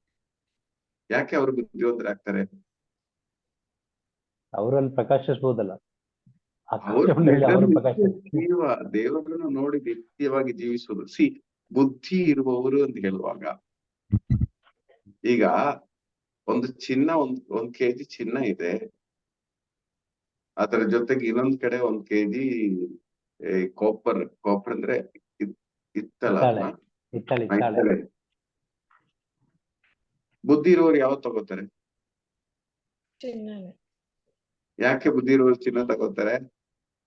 ಅದ್ರ ಬೆಲೆ ಅವ್ರಿಗೆ ಗೊತ್ತಿರುತ್ತಲ್ಲ. ಅದ್ರ ಬೆಲೆ ಗೊತ್ತಿದ್ರೆ ಅಲ್ವಾ ಆ ವ್ಯಕ್ತಿಯನ್ನು ನಾವು ಬುದ್ಧಿ ಇರುವವರು ಅಂತ ಹೇಳ್ತಾರೆ. ಯಾರಾದ್ರೂ ಹೋಗಿ ಈ ಹಿತ್ತಲ ತಗೊಂಡ್ರೆ ನಾವೇನ್ ಹೇಳ್ತೀವಿ? ದೂರದಿಂದ ಇರುವವರು ದೊಡ್ಡ ಬುದ್ಧಿವಂತರು, ಅಲ್ವಾ? ಅರ್ಥ ಆಯ್ತಲ್ಲ? ಈಗ ಬುದ್ಧಿ ಇರುವವರು ಬುದ್ಧಿ ಇಲ್ಲದೆ ಇರುವವರು ಅವಸ್ಥೆ ಅರ್ಥ ಆಯ್ತಾ? ಈಗ ಅದೇ ಅಲ್ಲಿ ನೀವ್ ಹೇಳಿ, ಬುದ್ಧಿವಂತರು ಅಂತ ಹೇಳುವಾಗ ಏನರ್ಥ? ಯಾರು ಶ್ರೇಷ್ಠವಾದದನ್ನ ಆಯ್ಕೆ ಮಾಡ್ಕೊತಾರೆ. ಶ್ರೇಷ್ಠ ಅಂದ್ರೆ ನಿಶ್ಚಯವಾಗಿ ಬುದ್ಧಿವಂತರು ಅಂದ್ರೆ ಪರಿಶುದ್ಧ ಜೀವನವನ್ನು ನಡೆಸಿ ಆ ಜೀವವಾದ ಪುಸ್ತಕದಲ್ಲಿ ಹೆಸರು ಬರೆಸುವವರೇ ಬುದ್ಧಿವಂತರು. ಅವರಿಗೇನೆ ಕರೆಕ್ಟ್ ಬೆಲೆ ಇರೋದು ಗೊತ್ತಾಗುದು. ಯಾವುದಕ್ಕೆ ಬೆಲೆ ಜಾಸ್ತಿ ಇದೆ, ಯಾವ್ದು ಚಿನ್ನ, ಯಾವ್ದು ಹಿತ್ತಲ ಎಂಬುದು ಕರೆಕ್ಟ್ ಗೊತ್ತಿರೋರು ಬುದ್ಧಿವಂತರು. ನಾವು ಲೋಕದ ರೀತಿಯಲ್ಲಿ ಬುದ್ಧಿವಂತರಂದ್ರೆ ಬೇರೆ ರೀತಿಯಲ್ಲಿ ಯೋಚನೆ ಮಾಡ್ತೀವಿ. ಅಂದ್ರೆ ಎವರ್ ಲಾಸ್ಟಿಂಗ್ ವ್ಯಾಲ್ಯೂ ಇರುವುದು ಏನೋ ಅದು ಕಂಡುಹಿಡಿಯೋ ವ್ಯಕ್ತಿ ಆಗಿದ್ದಾನೆ ಬುದ್ಧಿವಂತರು. ಅವರು ಆಕಾಶ ಮಂಡಲದಲ್ಲಿ ಅಂದ್ರೆ ಪ್ರಕಾಶಿಸುವರು, ಬುದ್ಧಿವಂತರು. ಪ್ರಿಯರೇ, ನಾವು ಯೋಚನೆ ಮಾಡಿ, ನಾವು ನೋಡುವ ಬುದ್ಧಿವಂತರು ಅಂದ್ರೆ ತುಂಬಾ ದುಡ್ಡಿರುವವರು, ತುಂಬಾ ಟ್ಯಾಲೆಂಟ್ ಇರುವವರು, ತುಂಬಾ ಕ್ರೂಕಡ್ ಆಗಿರುವವರು ಬುದ್ಧಿವಂತರು ಎಂದು ನಾವು ಯೋಚನೆ ಮಾಡ್ತೀವಿ. ನಮ್ಗೆಲ್ಲ ಕೆಲವರು ಮಾತಾಡುವಾಗ ನೋಡಿ, ಅವ್ರಿಗೆ ಒಂದು ರೆಸ್ಪಾನ್ಸ್ ಎಷ್ಟು ಫಾಸ್ಟ್ ಆಗಿ ಕೊಡ್ತಾ ಇದ್ರೆ, ಎಷ್ಟು ಬುದ್ಧಿವಂತರು ಅಂತೆಲ್ಲ ನಾವ್ ಹೇಳ್ತೀವಿ. ನಾವು ಪೆದ್ರು ಅಂತ ಹೇಳ್ತೀವಿ, ಮಾತಾಡಕ್ಕೂ ಬರಲ್ಲ, ಏನೇ ಹೇಳಿದ್ರು ಓಕೆ ಓಕೆ ಹೇಳುವ ನಾವು ಪೆದ್ರು ಅಂತ ನಾವು ಇಲ್ಲಿ ಭೂಮಿಯಲ್ಲಿ ಹೇಳ್ತೀವಿ. ಆದರೆ ಸ್ವರ್ಗದಲ್ಲಿ ಬುದ್ಧಿವಂತರು ಯಾರು? ನಿಜವಾದ ಆತ್ಮದ ಬೆಲೆ ಗೊತ್ತಿರುವ ವ್ಯಕ್ತಿ ಆಗಿದ್ದಾರೆ ಬುದ್ಧಿವಂತರು ಎಂದು ಹೇಳೋದು. Praise the Lord. ಯೋಚನೆ ಮಾಡಿ ನೋಡಿ, ನಮ್ಮ ಬುದ್ಧಿ ಯಾವ ರೇಂಜ್ ಅಲ್ಲಿ ಇದೆ ಅಂತ ಹೇಳಿ. ಓಕೆ, ಇಲ್ಲಿ ಭೂಮಿಯ ಕಾರ್ಯದಲ್ಲಿ, ಆಸ್ತಿಯ ಕಾರ್ಯದಲ್ಲಿ ಬುದ್ಧಿ ಇಲ್ಲದೆ ಇದ್ರು ಸ್ವರ್ಗದ ವಿಷಯದಲ್ಲಿ ನಾವು ಬುದ್ಧಿಯನ್ನು ತೋರಿಸಲೇಬೇಕು. ಮತ್ತೆ ಮುಂದುವರಿಸಿ ಓದಿ ದಾನಿಯೇಲ. ಬುದ್ಧಿವಂತರು ತೇಜೋಮಯವಾದ ಆಕಾಶ ಮಂಡಲದಂತೆ ಪ್ರಕಾಶಿಸುವರು. ಜನರನ್ನು ಸದ್ಧರ್ಮಿಗಳನ್ನಾಗಿ ಮಾಡುವವರು ಯುಗ ಯುಗಾಂತರಕ್ಕೂ ನಕ್ಷತ್ರಗಳಂತೆ ಹೊಳೆಯುವರು. ಜನರನ್ನು ಸಧರ್ಮಿಗಳಾಗಿ ಮಾಡುವವರು, ಜನರನ್ನು ಸಧರ್ಮಿಗಳಾಗಿ ಮಾಡುವರು ಅಂದ್ರೆ ಅರ್ಥ ಏನು? ಅವರನ್ನು ದೇವರೆಡೆ ಕರ್ಕೊಂಡ್ಬಿಡೋರು ಅಂತಾರೆ. ಜನರನ್ನು ಸಧರ್ಮಿಗಳಾಗಿ ಮಾಡುವವರು ಯಾರ್ಸನ್ ಹೇಳಿದ ಹಾಗೆ, ಸಧರ್ಮಿಗಳಂದ್ರೆ ಅವರನ್ನು ನಿಜ ಆಸ್ತಿ ಏನು ಎಂದು ಕಂಡು ಕೊಡುತ್ತು ಅವರನ್ನು ಸ್ವರ್ಗದವರೆಗೆ ಕರ್ಕೊಂಡು ಬರುವವರು. ಅವರ ಅವಸ್ಥೆ ಹೇಗಿದೆ? ಮುಂದುವರಿಸಿ ಓದಿ. ಯುಗ ಯುಗಾಂತರಕ್ಕೂ ನಕ್ಷತ್ರಗಳಂತೆ ಹೊಳೆಯುವರು ಅಂತ. ಯುಗ ಯುಗಾಂತರಕ್ಕೂ ನಕ್ಷತ್ರಗಳಂತೆ ಹೊಳೆಯುವರು. ಪ್ರಿಯರೇ, ಯೋಚನೆ ಮಾಡಿ, ಒಂದು ಕಡೆ ಸೂರ್ಯನ ಹಾಗೆ ಯೇಸು ಸ್ವಾಮಿ, ಪಿತಾ ದೇವರು, ಪವಿತ್ರಾತ್ಮ, ಇನ್ನೊಂದ್ ಕಡೆ ಆಕಾಶ ಮಂಡಲದ ಹಾಗೆ ಬುದ್ಧಿಯುಳ್ಳವರು, ಇನ್ನೊಂದ್ ಕಡೆ ನಕ್ಷತ್ರಗಳು ಜನರನ್ನು ಸದ್ಧರ್ಮಿಗಳಾಗಿ ಮಾಡುವುದು. ಅಂದ್ರೆ ನೀವು ಯೋಚನೆ ಮಾಡಿ, ಈ ಸ್ವರ್ಗದಲ್ಲಿ ಕತ್ತಲೆಗೆ ಸಾಧ್ಯತೆನೇ ಇಲ್ಲ. ಈಗ ಹಡ್ಸನ್ ಸ್ವರ್ಗಕ್ಕೆ ಹೋಗುವಾಗ ಅನೇಕರನ್ನು ಸದ್ಧರ್ಮಿಗಳಾಗಿ ಮಾಡಿದರೆ ಅಲ್ಲಿ ಒಂದು ನಕ್ಷತ್ರದಂತೆ ಅಂದ್ರೆ ಪ್ರಕಾಶಿಸುವುದು. ಹಾಗಾದ್ರೆ ಮರಿಯನ್ ತಂಡದಲ್ಲಿರೋ ನಾವೆಲ್ಲರೂ ಈಗ 18 ಇದ್ದಾರೆ, 16 ಇದ್ದಾರೆ, 18 ಇದ್ದರು, ಈಗ 16 ಆಗಿದ್ದಾರೆ. ಕೊನೆಯವರೆಗಿರುವವರೇ ಸ್ವರ್ಗಕ್ಕೆ ಹೋಗೋರು. ಸ್ಟಾರ್ಟಿಂಗ್ ಅಲ್ಲಿ ಸ್ವಲ್ಪ ಏನಾದ್ರು ಒಳ್ಳೇದು ಮಾಡಿದೆ ಅಂತ ಹೇಳಿ ಅವರು ಸ್ವರ್ಗಕ್ಕೆ ಹೋಗ್ಬೇಕಿಲ್ಲ, ಕೊನೆಯವರೆಗೆ ನಾವು ಒಳ್ಳೆಯವರಾಗಿರ್ಬೇಕು. ಹಾಗೇನಾಗ್ತದೆ, ನಾವೆಲ್ಲರೂ ಈಗ 16 ನಕ್ಷತ್ರಗಳು ಸ್ವರ್ಗದಲ್ಲಿ ಇರೋದಾದ್ರೆ ಇನ್ನೂ ಒಂದು ಕತ್ತಲೆ ಬರುವ ಸಾಧ್ಯತೆನೇ ಇಲ್ಲ.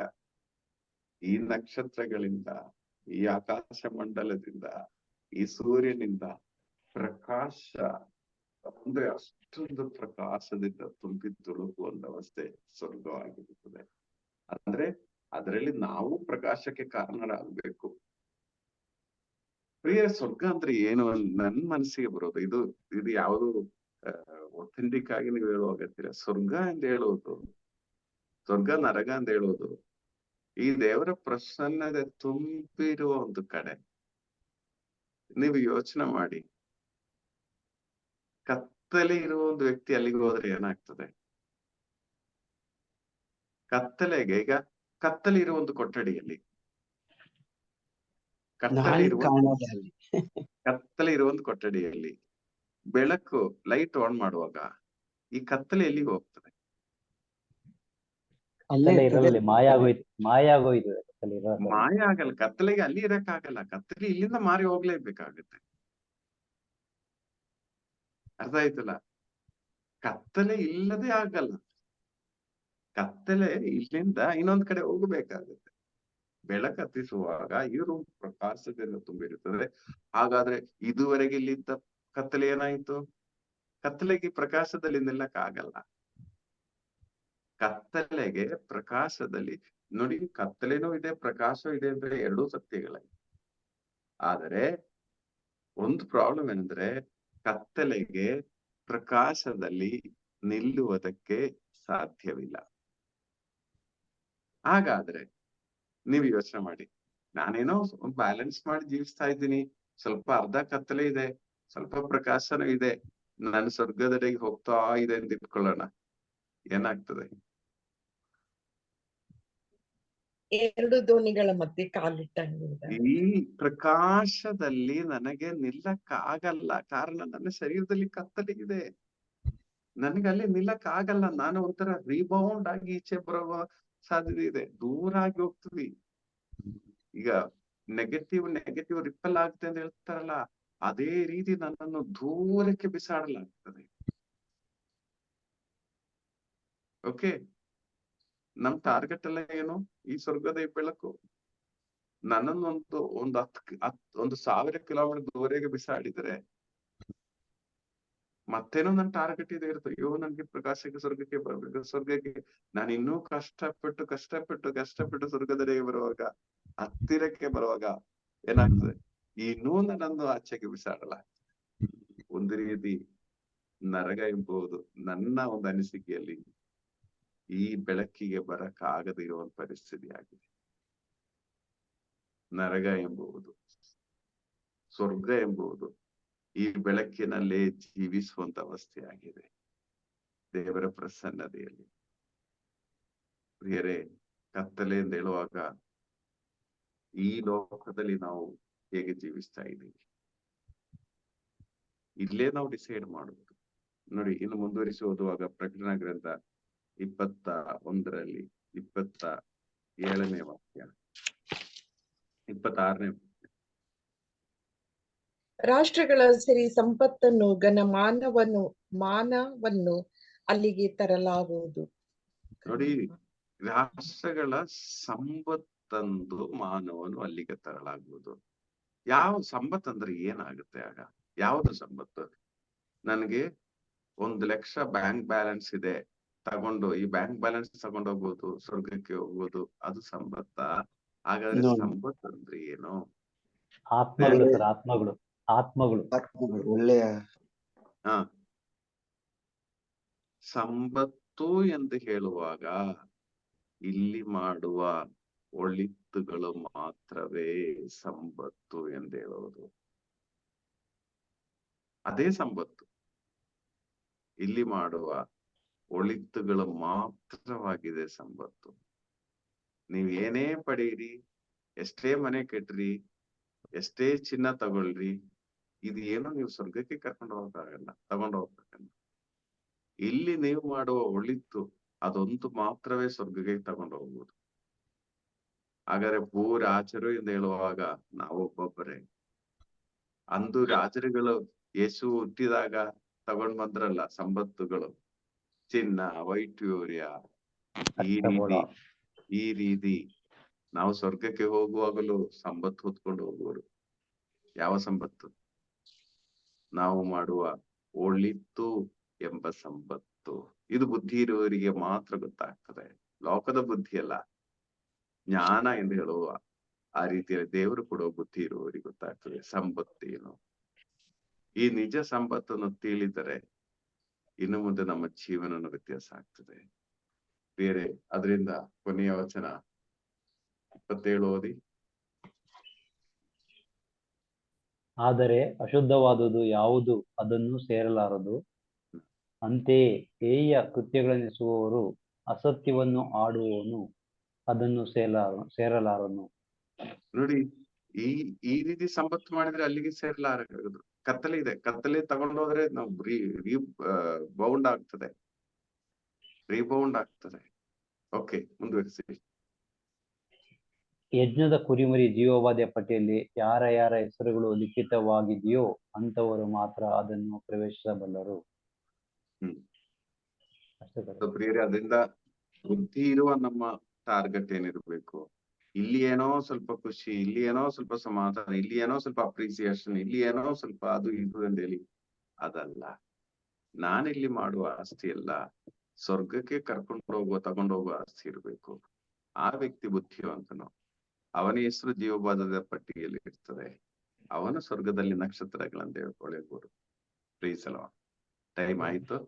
ಸೊ ನಾವು ನಿಮ್ಮ ಅನಿಸಿಕೆ ಇದ್ರೆ ಸೇರಿಸಿ. ಇದ್ರ ಮೇಲೆ ಈ ವಚನಗಳು ನಾನು ಓದುವಾಗ ಅಯ್ಯೋ ಬರೀ ಚಿನ್ನ